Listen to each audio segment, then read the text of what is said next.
বেঙ্গল টুডেতে আপনাদের সবাইকে স্বাগত। আমি আপনাদের সাথে এই মুহূর্তে রয়েছি শশাঙ্ক।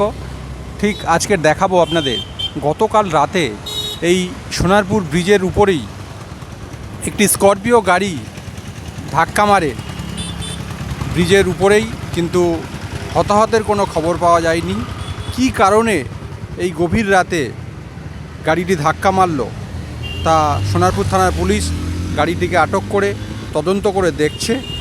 এবং সূত্র মারফত যেটা জানা যাচ্ছে যে রাতে গাড়ি চলাচল যথেষ্ট স্পিডেই করে ড্রাইভাররা, এবং বারবার পুলিশ এটাকে সচেতন করছে ড্রাইভারদের যাতে কোনো অ্যাক্সিডেন্ট না হয়।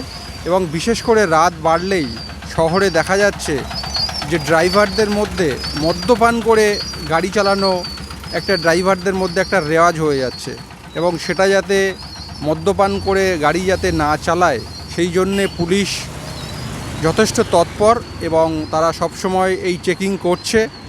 এবং সোনারপুর থানার পুলিশ ইতিমধ্যেই গাড়িটিকে আটক করেছে, এবং গাড়ির ড্রাইভার কি মদ্যপান করেছিল সেটা এখন তদন্ত করে দেখছে সোনারপুর থানার পুলিশ।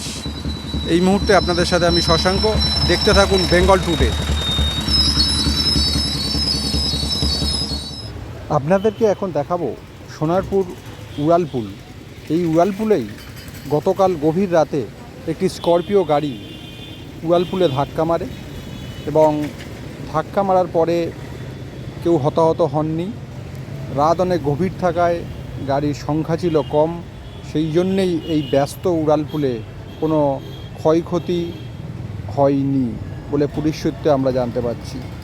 ঠিক কী ঘটেছিল রাত্রেবেলা সেই বিষয়ে গাড়িটিকে সোনারপুর থানার পুলিশ আটক করে তদন্ত করে দেখছে যে ঠিক কী কারণে এই অ্যাক্সিডেন্ট করলো স্করপিও গাড়িটি।